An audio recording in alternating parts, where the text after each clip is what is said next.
Alors, bienvenue à notre cinéma maison. Welcome to notre cinéma maison, everyone. We're continuing our traveling around the world in the Kino movement. There's many Kino cells. Those are groups of people that make films by helping each other out, basically. And there's many of those cells all around the world, and I'm trying to have a little visit in each of those cells through these interviews. And today we're meeting with Dave Lojek from Kino in Berlin. So welcome, Dave. How are you doing? Greetings. Cool. I have a few questions for you. What is the Kino cell in Berlin? What do you do? How many members? What are your events? What is this thing called Kino Berlino? Well, Kino Berlino was founded in 2003 or 4 by people who have long since moved on to other places or activities in their lives. They were tutored by Hamburger Kino, basically, who had imported the idea from you guys, the mother cell in Montreal.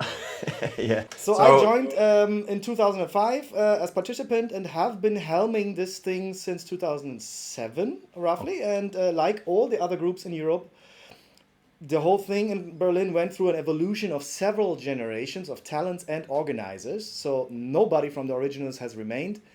And like I'm the oldest active guy, and there's 1 or 2 crew members that I have regularly for the event, which have been with us maybe since 2008.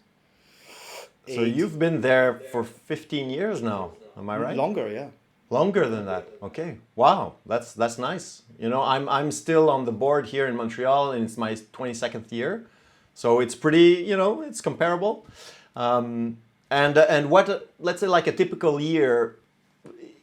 Let's pandemic aside. Like, what do you do in a year of Kino Berlino normally?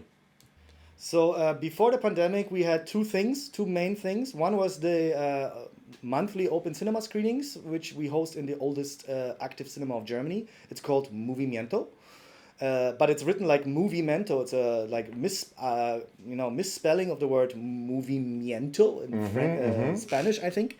Yeah. But they used the word movie in it, like how you write movie, because it's about movements, you know. And it's very fitting that this is our home cinema, and it's the oldest active one in Germany, and we are hosting that show, this open screening. I'm doing that alone since 2007 every month, except after Christmas and except in a pandemic. Every month. So we are at number, let me check, 140 something. Let me have a look. That's really nice that you can use an old cinema, and because the cinema has been renovated a few times, but it's. But it has a symbolic significance, and it's, you know, those places have ghosts. The cell in Berlin is very small unless I make the cabaret. So for the monthly screenings, I'm just basically, that's me. That's it. It's just any person that comes in with any short films. Usually it's like independent filmmakers or film students, and very rarely kinoids, because they are like, it's just not happening. Like it used to be just KinoKabaret films that I found or that I made or collected in other cabarets. And but nowadays it's like the quality has risen because we have like more and more like international film students that are in many kinds of private schools here in Berlin.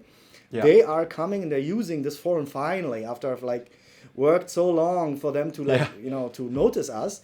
And last time it was sold out. And the cabaret? Yeah, so the annual cabaret usually used to be in September, and for that I used to recruit veterans from previous years, for the crew, and new interns, with the support of the crew of the location, which is a youth club. Those people are there every day or working in the kitchen or like organizing other youth events for the kids in the schools around this area where we work in Ostkreuz, in Stralau and so on. So it's Kreuzberg, Friedrichshain. It's like in the more inner part of Berlin. It's like in the inner ring, you know. It's like not totally central, but it's like city, you know. No, that's nice. I like it. So it's close to the river and to some huge buildings that are just being, put there. You know, there used to be free space, but the city is being, built. Developed. And it's like all these free areas are now, there for people to build stuff and having Yeah. good revenue, you know, like Yeah. selling and, We like, know that architecture too. and like woo. Yeah. But that's not me. We are using a youth club that it used to be a children's a kindergarten actually, and they have a sound studio and some rooms that we use for editing studio. So this is Okay. it used to be this location since 2009. And how many participants? How do you make the filmmakers come in and the actors and all of that? Did you have anybody coming from abroad or from other cities to come and make films during the cabaret? And how many people are we talking about roughly? So we were at the peak of our like attendance. We had Yep. about like 180 or 200 people. This was too much because the resulting screenings were 5 hours long. Yeah. And 200 that's not people. nice. You know, it's just too much. Yeah. So also because of the nerves of the of the organizers in Of the course. location, Of we course. limited it to about 100, 120. That's the golden not- number. You know, Ha- so you have the 100 right amount of people, of actors and cinematographers from about 20 nations. Okay. Internationally, Okay. you know, half of them are living in Berlin, usually statistically, and half of them are either from other cities around or abroad, even other continents. We did have people from Canada, even from Africa, from Asia, Australians, I think. Cool. And except Antarctica, we had people Yeah. from all continents. And so 120 people, that's including the actors, DOPs and stuff. It's not just directors. No, oh, no, I No, adopted of course. your idea Yeah. from Montreal a few years back Yeah. because I wasn't happy with the quality of the film. So now we do the application process like separately. We do technicians and actors. Everybody is allowed, and for directors, I need to pick them by screenplay. So they don't have to write their screenplays, but I want to check like do they give me a doable thing, or some people do a little bit too large, you know, or some give me just a sketch or an experimental thing, but they have to give me something, you know, that I can check, okay, this is a filmmaker, you know. Yeah. It's of course open for quickies. Everybody can do that, you know. But for the films, you know, we it's have, much better for everyone if there's somebody who, with some experience in directing, my lord. In the last Kino Kabarets that we did, we had sort of off screenings for quickies. So in the main screenings, the directors are selected like you do. People apply and we choose, let's say, 10 directors. When we started Kino, it was really complicated to get the tools to make films. So there was a natural filter there that most people didn't manage to find the camera or whatever. Today, anybody can find the minimal kit to make a film. So we get so many applications, it's just not possible to accept it. Oh, so everyone. you are more popular. See, okay. Also, but strangely, we're still underground pretty much. You know, like how does it feel to be able to like you have to reject a lot of people? What is that kind? I don't know that much because usually it's the exact right number that I want through the social media activity, the invitations when I go to other events, you know, to other cabarets, to festivals, to cinema, and some of them end up doing films with us, and some of those very few alumni end up doing feature films that are in Berlinale. So we are mighty proud of those, you know, who make it to the feature world. But it's like a handful. Most of them just vanish. It's the same thing in Montreal. There's, I think, 5 filmmakers that have moved on to the feature film and that are making one film after another that are having success in the feature film world. It's like an incubator for talent, you know. So you have to put a lot of eggs under the heat. And then some of them will become beautiful roosters or whatever, or swans, and you can't know which ones. So you just have to bring all these people together, give them their chance. We let young filmmakers practice their craft, try to get better, and also try to find what's their tone, what's their style. Through Kino, they get to really find who they are and how they want to navigate this crazy world of film. My next question is, I want to know a bit more about you, Dave. How did you get involved in Kino? Like, what was the first contact, and why you want to be a filmmaker or an organizer, or what brought you to the world of film? I just had finished my other studies in like the biggest university, oldest university of Berlin. It's called Humboldt University. And I was interning somewhere, and I found this leaflet, this little flyer, and it just said, shoot, cut, and go, and a website.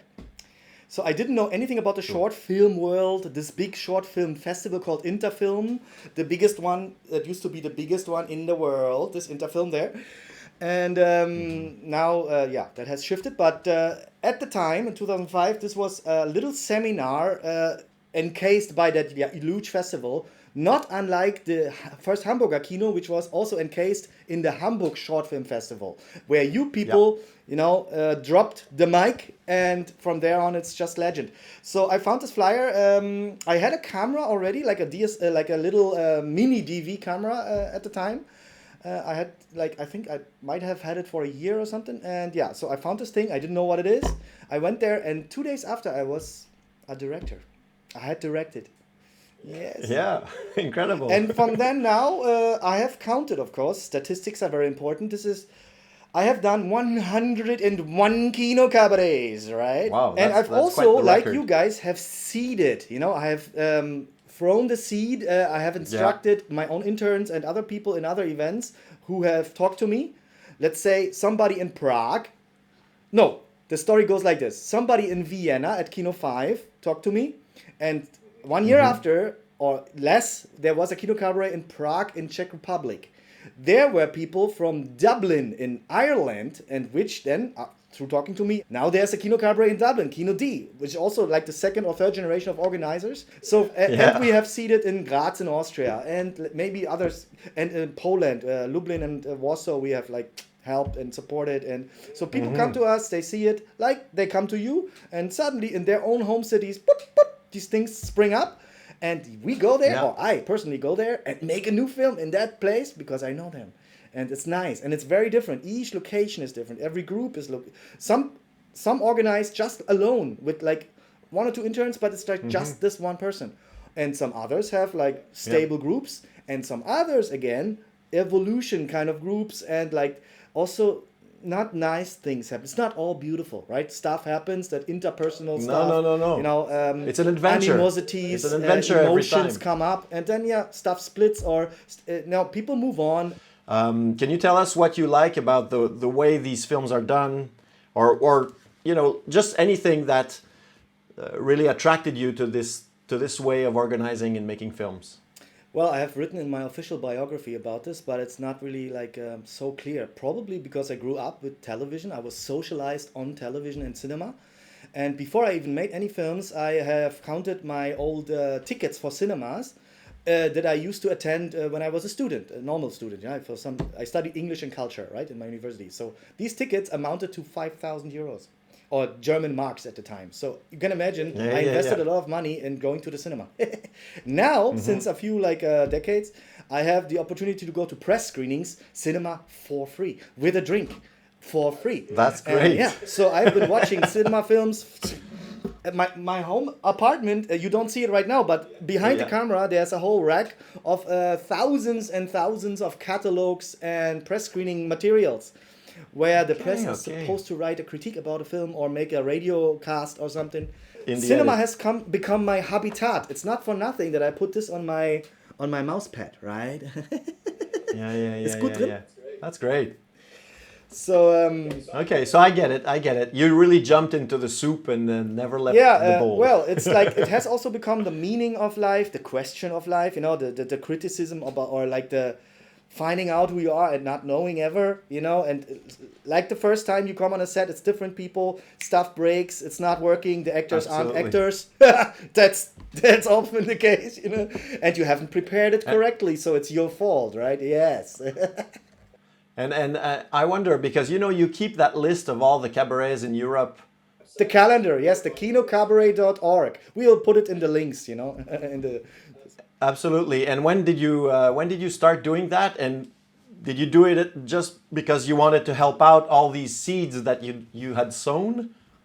Yes. Before that, there was on your own homepage in Kino Montreal, there was a page doing international calendars, but it wasn't at all complete. And so I also cannot do this completely because the people just don't talk to me and they don't know me. And I try to keep it as as full as possible and as true. So most of the we need stuff to do that does something exist like that in too. Europe is on it, and even Canada and Australia, some of that. Yeah. Not Africa so much, but South America also. Sometimes if they ask me from Mexico or from somewhere. Yeah. Okay, cool. Do you have any like if you had to speak to other organizers, are there any challenges you encountered or things that you want to improve on and that you think could be useful for others to see coming? I have that also in a long document called "How to Make a Kino Kabaret," and it's like it's a worksheet of many documents that show fresh organizers that don't have a clue about organizing stuff. Because I taught it to myself and I learned it from the best, from Hamburg, from Brussels, from everybody that I visited. I picked up something. So it is there, there's this whole long document of like 20 points and another like documents that show how Berlin is organized and what mistakes I have done personally and others have done. Don't stick a knife in your leg. I haven't done that, but people, doing their own stunts, don't do that, Don't bring guns in a film shoot outside somewhere where some other people might call the police and a riot squad might also almost shoot you down because they think you have real guns and because you haven't organized any real film set. Excellent. So we'll put that link. Yeah. So there's I can't say it in like really a few useful. words because it's many things. Team building, security of location, of cinema. It should be a real cinema, if possible. If you don't have it, then it's like something else. But it's almost much better if it's a real cinema. It's not a dream. It's possible. And of course, sponsorship, equipment. You are so blessed with all this equipment and all the years of experience and this gala. You do this gala and you actually get money and people give you money to get more event. No, It's just me in Berlin. So I'm not just doing that. So that's why we're using small equipment people that we get from television, old stuff, and this equipment that people bring them, which evolves and evolves. I can't even keep up with all the camera generations and lens generations and whatever. But the heart of filmmaking has not changed.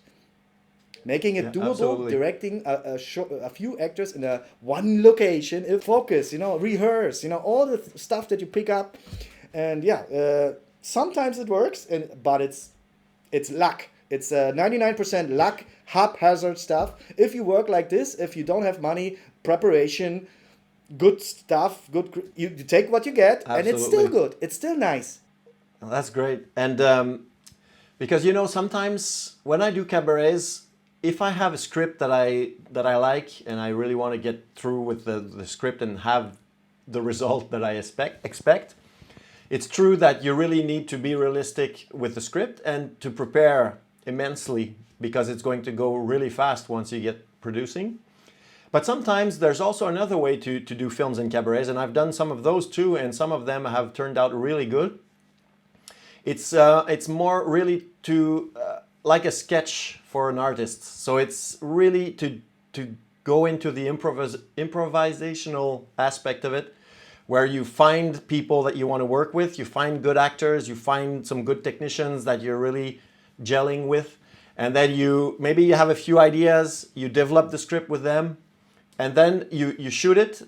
And you said it was luck, and it's true. You need luck so the sun comes out at the right time, so it's not the storm when you wanted something else. And sometimes the stars align and the film comes out super good, and sometimes they don't align and the film is broken and you don't get the film that you wanted.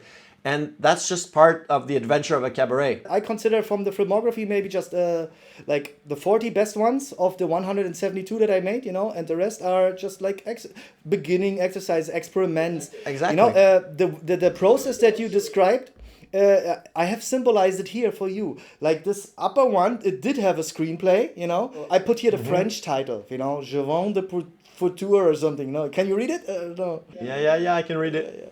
So some of these awards here are from such movies. Actually, all the awards that I have are from Kino Kabaret films, which then have been distributed in many, many festivals, and a few of them, very few, give you some kind of trophy or like a paper that says your name and your title or what you've won or something. A very few give you actual money, but it's not for that. It's normally not for they charge you to get some in. charge, But I usually don't love to submit to those. And it's the new business model for many of those festivals. They make their money out of all the people applying, and then they select the best films, and that's what they show. Also, there's a very good article series about this exact problem of fake festivals and of like fake fame that is like not really real. And I have contributed to this, and we will put the link. Remind me, write it down. Thousands are fake. They are just taking the fee, and they give you back a PDF, and they didn't even have any cinema screening. And even me, sometimes I fall into the trap, and I believe they are real. But then if you check their websites, it's already like, no, that can't be. But even if it's just a small thing in a pub or in a small open air cinema on the beach, that's okay. That's a festival too, and it doesn't have to be like 500,000 people coming to the event. No, that's rare. What do you see the future for you and for Kino Berlino look like? And do you have any, I don't know, just hopes about the general Kino movement in the next years? What should we do? Do you have ideas for things that you would like to see realized? Okay, so first of all, no. There won't be beyond me. There won't be any Kino Berlino. Other stuff maybe, but not me. So I have resisted this urge of turning over generations, because then now I have like this routine, and I can do this machine like in my mind. I can do it almost in my sleep. But for your question for the future, I think it would be one thing I have been preaching, and it would be very, very nice. Please, organizers, coordinate the calendar. Don't overlap your events if you can avoid it.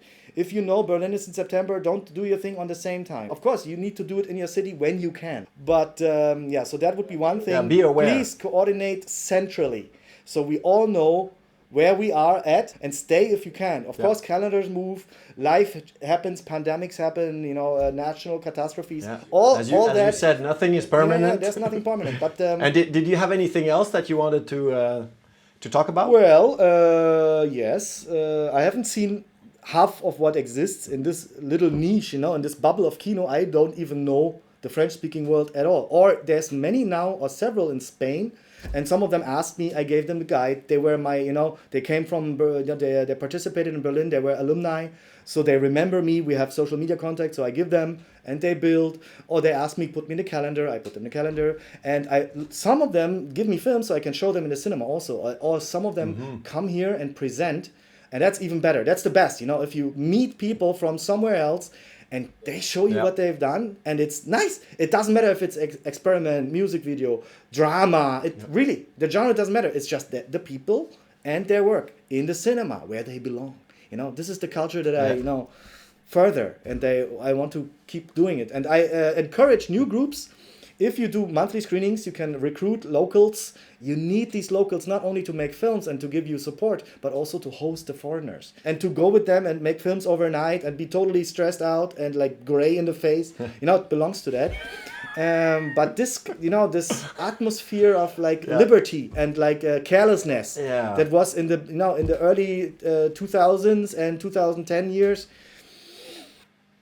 I agree. And I've really noticed that people here in Montreal, because of time that's passing, because of the organizers that maybe don't put the international aspect up front as much as we used to, makes that the people are less aware of the richness of the network. And I really want to make people aware, let people know where to get the information, and tell them, just move your ass, get out there and travel and meet other people and make films with other people, because it's really great. Thank you very much, Dave, for this interview. It's super interesting. We could keep on for hours like that, but we need to respect the time of our viewers. They have their lives too. Attention span is very short in the internet, right? We are already like, nobody's watching this anymore, Yeah, probably not many, effectively. So if you're still watching, thank you very much. You have the real stuff. Come to us, visit us, make movies, come to me. I'm here. Thanks you all. Bye-bye. Bye-bye.